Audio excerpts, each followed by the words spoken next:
So Minnesota is going to be a very interesting team this summer. They have a bunch of free agents in Naz Reid, Julius Randle, and Nickeil Alexander-Walker. But to me, those guys don't matter in the grand scheme of things. Now, why they might really matter is because what you pay them and what you can in turn flip them for.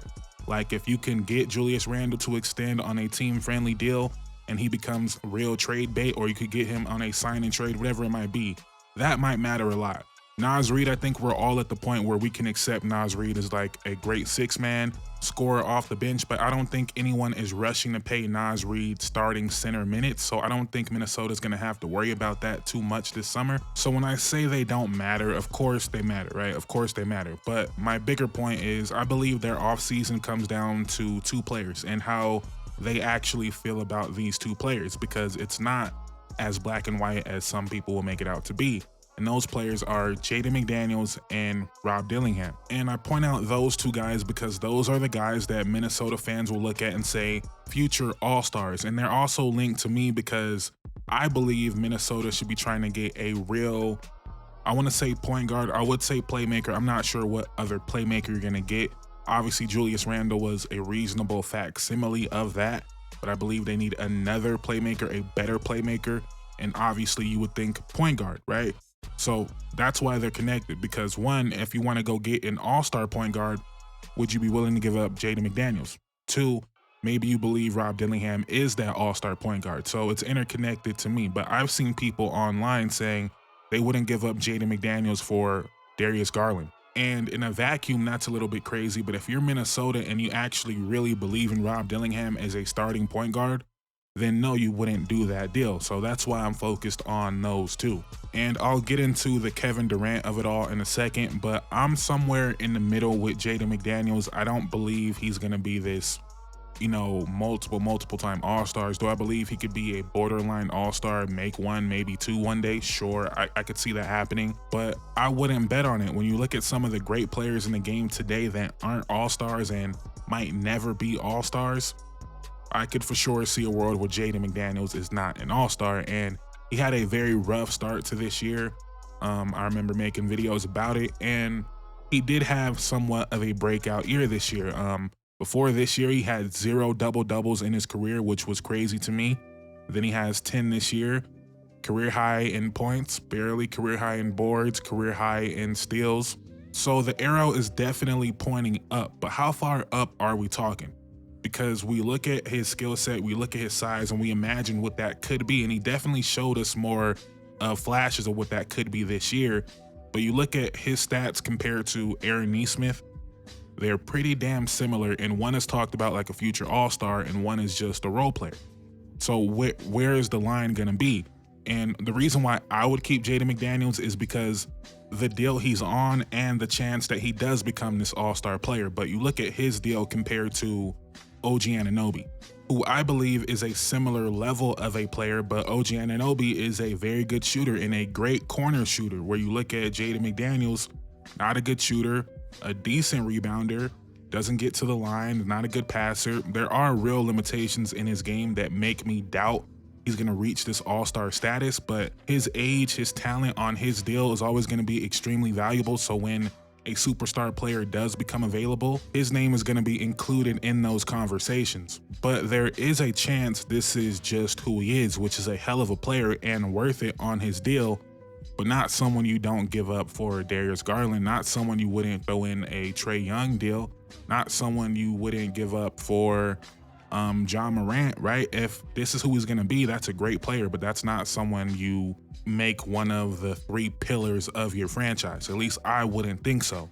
But if I was running Minnesota and I really believed in Jaden McDaniels the way I say I do, I'd be trying to go get a point guard to really bring the best out of Jaden McDaniels. And maybe that's Rob Dillingham. That's why it's a little bit tricky. But okay, the hypothetical Kevin Durant deal. Who's going to be in this Kevin Durant deal? Now, Minnesota might be lucky here because Phoenix is one of the few teams I could see welcoming a Julius Randle. They don't have another second option besides Bradley Beal, of course. But I could see them saying, you know what, we'll take on Julius Randle. We'll sign him to a team-friendly deal for 3 years or whatever, and we'll take that on. But they're going to want more than that. Minnesota doesn't have a lot of picks to give, so I would assume Phoenix would be asking for Rob Dillingham. And you probably still have to include DiVincenzo just to make the money work. So if you're Phoenix and you get Julius Randle, Rob Dillingham, DiVincenzo, maybe a first, it's not bad. It's not bad when you look at what you already have, and you still have Devin Booker, you still have Bradley Beal, who's going to be more valuable without a Kevin Durant. It's not terrible for Phoenix, but could they possibly do better than that? And then for Minnesota, is it worth it?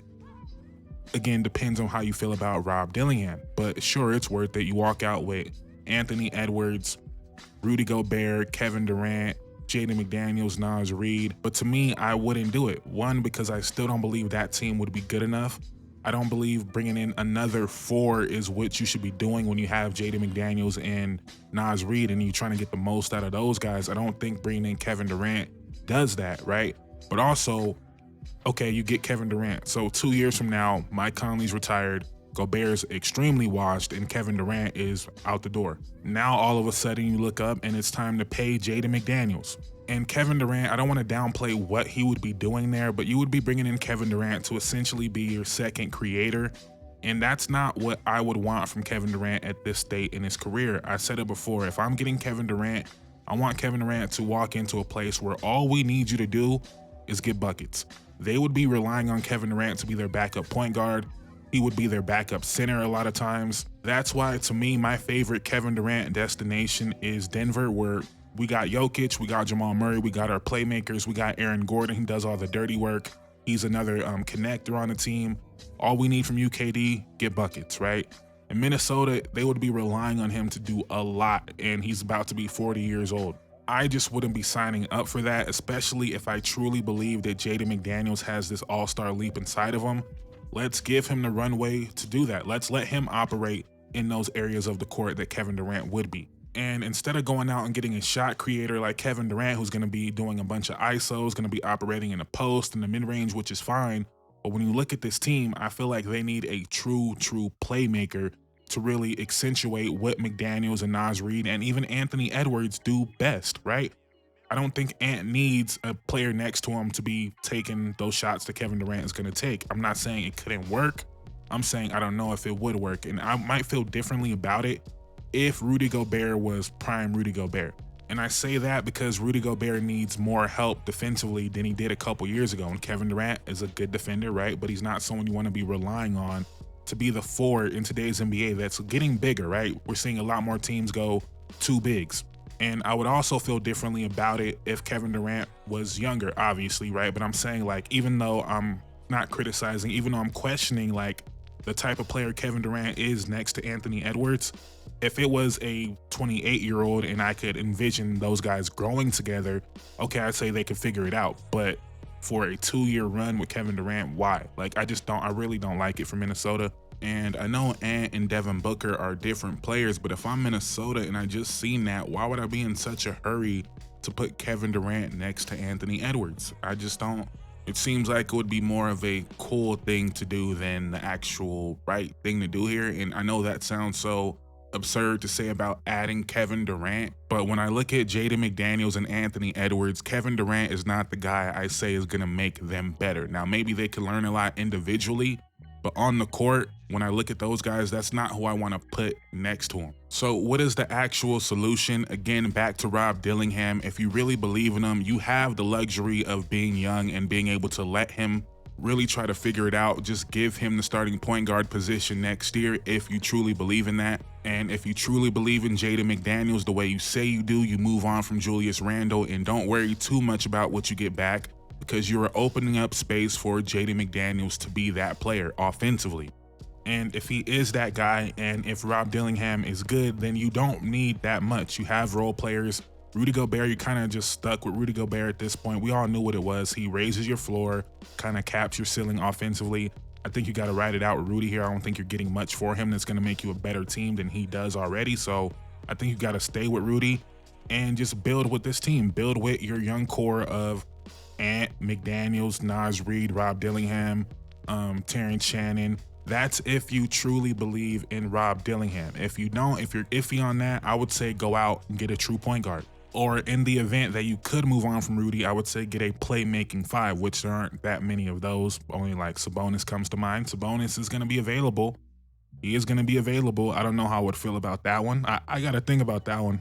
Hold on. Sabonis, Naz Reid, Jaden McDaniels, and start DiVincenzo because you wouldn't need the extra playmaking from Rob Dillingham. I don't know. Am I cooking there or am I tripping? That was off top of the head. Probably dumb, but I'm going to think about that. I think Bam would be an amazing fit, but that would probably never happen. But if I'm saying you need another true creator, another true playmaker, and you can't get Darius Garland, Ja Morant, or Trae Young, or LaMelo without including a Jaden McDaniels, so what's the next level of a player? I think Anthony Simons is finally going to be available. He wouldn't be very high on my list just because I want more actual playmaking, but he's a player I could see being available and not costing too much to go and get. Maybe there could be a 3-team deal sending Julius Randle somewhere else because I don't believe Portland would want Julius Randle. Don't hold me to this, just an idea I came up with right now, but the Timberwolves get Anthony Simons, the Pistons get Julius Randle, the Blazers get Tobias Harris, 2 second-round picks, and a top 10 protected first-round pick from Detroit. Is that enough for Portland? I don't know, right? I'm just giving an idea of what it could possibly look like because I believe Detroit is a team that would welcome Julius Randle on a short-term deal. Although if I had to guess, maybe a team like Orlando might outbid that for Anthony Simons, but at the same time, he hasn't been traded yet, probably for a reason, so I don't really know. But Anthony Simons is one of the names. Another name that just played Minnesota in the playoffs and had a pretty bad series is Austin Reaves, and the reason why this is a real possibility in my eyes is the Lakers, or Austin Reaves, is extension eligible right now. He could sign about a 4-year $90 million, 4-year $85 million, somewhere around there. But that is the most the Lakers can pay him, which sounds like a lot, but that's only about $23 million annually. And you look at that compared to, let's say, Tyler Hero, compared to Jordan Poole, players of a similar type, right? Just in theory, right? If you were a team, that's kind of the box you'd put him in, but maybe he's a different player than that. But players of that similar archetype are making more than that. So the Lakers are not going to be able to pay him market value, at least in terms of his extension. Now, he might become an unrestricted free agent after next year, but I don't think the Lakers are going to wait till that happens to potentially lose him for nothing. So I think there's a real chance they might trade him because they can't pay him right now. And he's only making $14 million right now, which makes it pretty easy to trade for him if you're Minnesota, in theory, right? Dante, Mike Conley, with a young player in the pick. I don't know, right? I don't know his actual market, and him only making $14 million makes it a little bit tougher because not that the Lakers would ever want Julius Randle, but if they did, like, Julius Randle makes twice as much as Austin Reaves, so it's hard to make a deal like that work. And I feel like it's very easy to forget what Austin Reaves was doing this year because of how he finished out the year. I know it's not going to be a one-to-one comparison throughout the whole year, but he played 827 minutes without LeBron last year. And per 36 in those minutes, he put up 25 points per game, 7 assists per game, shot 47% from the field, and 40% from 3. And we've always known Austin was a bucket, but his playmaking really took a leap this year. And you might be saying, isn't this guy going to take shots away from Jaden McDaniels like I'm saying KD would? Yes and no. It's not really about the number of shots per se. I mean, it is, but it's not. It's more so where they come from, and Austin would be a lot of off the dribble threes. It would be a lot of operating in the pick and roll as a playmaker. I think he could go there, average, 21 and 7, and still allow that space for Jaden McDaniels to take a leap if it's there. And this whole time, I've been speaking on scenarios where you keep Naz Reid because I don't feel like his deal is going to be that crazy. But this is a scenario where I could see a sign and trade where the Lakers get Naz Reid, you get Austin Reaves. Maybe you have to include DiVincenzo, maybe. I don't know what that would be, right? But I could see a sign and trade Naz Reid for Austin Reaves in some capacity. It wouldn't be straight up because Austin doesn't make enough for that. But I could see that happening. And if you were somehow able to make that happen, with Austin only making $14 million next year, I think you'd be able to have at least 1 year of Austin and Julius Randle, but probably for only 1 year because Julius Randle is either going to opt into his $30 million and he's going to want a deal at the end of this year, or he's going to sign a team-friendly deal and then Austin's going to be up for an extension at the end of this year. So that's probably only a 1 year possibility, but that would be a hell of a 1 year. And throughout this whole video, I've kind of just ignored the possibility of them just deciding to keep Julius Randle and pay him a nice deal. I could see that happening for sure, but I don't believe that's their ultimate goal. I believe even if they sign Julius Randle, they want to sign him to a affordable, tradable deal, so they can figure out how to go get that second playmaker to put next to Ant. And I'm not saying someone like Austin Reaves is that guy, but him being on the perimeter allows for someone like Jaden McDaniels to take that next step, where if Kevin Durant goes there and it's the same Kevin Durant who's going to give you 25 points, going to give you 6-7 boards and 5 assists, and you got Ant's going to give you 27 points, like, what is Jaden McDaniels doing there offensively? He's not a great floor spacer. He is a great cutter. I'm not saying it wouldn't work. I just don't think it's a optimal fit. And I also don't think it makes you this title contender. And you're actively diminishing the potential of a Jaden McDaniels. Not, maybe diminishing isn't the right word. Maybe muting, maybe, you get what I'm saying, right? If you get someone that can open up the court, it allows Jaden McDaniels' talent to naturally take over, and you get to see what he can actually be. Not him sitting in the corner while Kevin Durant is posting up. Like, I just don't think that's the way to go. But this is going to be a long video. If they can't get another playmaker, I would say flip Julius Randle into another version of Jaden McDaniels, but a better three-point shooting version. Funny enough, maybe Andrew Wiggins. I don't think he's going to be available for whatever Minnesota would give. I don't think Miami would want Julius Randle, again, unless it's a 3-team deal. But I think Andrew Wiggins would be perfect in Minnesota. Great 3-and-D wing, could get a shot off the dribble a little bit when things break down. I don't think that would take you over the edge, but that would just be a good placeholder while you see what Jaden McDaniels and Rob Dillingham are. So if I can't get another true playmaker, I'm looking at an Andrew Wiggins, of course a Cam Johnson, everyone's going to be going after him. Someone like that who can help a lot while not blocking anybody else from becoming what they might be able to become. And this is all hinging on Jaden McDaniels. And this is not how I feel about him. This is how you guys feel about him. You guys wouldn't trade him for Darius Garland. So time to start emphasizing him, right? You guys wouldn't include him in a Trae Young deal. So what are we doing? Why are we going to bring in someone to block what he could possibly be? Unless you're telling me you wouldn't trade OG Anunoby for Trae Young. Unless you're telling me you wouldn't trade Andrew Wiggins for Darius Garland.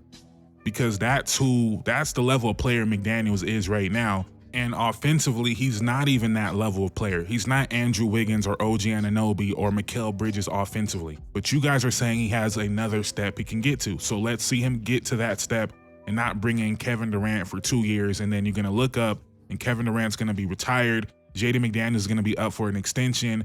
Anthony Edwards is going to be coming up on an extension. And you're going to be looking around like, what exactly do we have here? And Ant's going to be in all these talks that Giannis is in right now.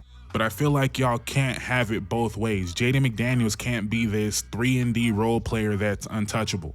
3-and-D role player that doesn't shoot well. And if you're getting Kevin Durant, you're kind of boxing him into that role. And if you're going to go get Kevin Durant and you have Jaden McDaniels that could go get you a elite point guard to put next to Ant and KD, but you wouldn't trade Jaden McDaniels. And again, I understand that Ant and KD could work out well. It could work out fine. But if I have those two guys, I want to surround them with more passing. And that's not Jaden McDaniels. So I feel like either you're all in on McDaniels or you're not. And trading for KD really just delays you finding out his offensive ceiling. So yeah, I'm just ranting at this point, but you guys can tell I'm not a fan of KD in Minnesota. I don't feel like it moves the needle. I feel like it kind of stunts Jaden McDaniels. I don't think Ant is a good enough passer to really make the KD two-man game work. It's going to work. It's going to work. But I don't think it's going to be as deadly as it sounds because the playmaking is going to be lacking. And then I don't believe Ant and KD are good enough playmakers to put next to Rudy Gobert and Jaden McDaniels and Naz Reid while losing the physicality and the rebounding of a Julius Randle. And in this potential deal, I'm saying they can't get Kevin Durant without giving up Rob Dillingham. Again, I don't know what you guys feel about Rob Dillingham, but that might be a big deal for Minnesota. So those are my thoughts on the matter. If I was them, I would not panic here. I would go out and try to get a true playmaker to make the game easier for Ant and McDaniels. And if that didn't work, I would go out and try to get a bigger defensive wing. When you look at Nikhil and DiVincenzo and even Ant, great defenders, but all 6'4" and below. If you could go get a Andrew Wiggins type of player for Randle, I think you would be a better team depending on the development of Rob Dillingham and Jaden McDaniels. So that's what I think. You might have to take a step back next year to really see your team fully flourish, but maybe I'm wrong, maybe I'm tripping.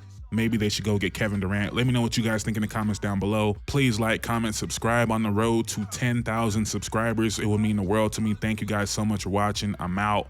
Peace.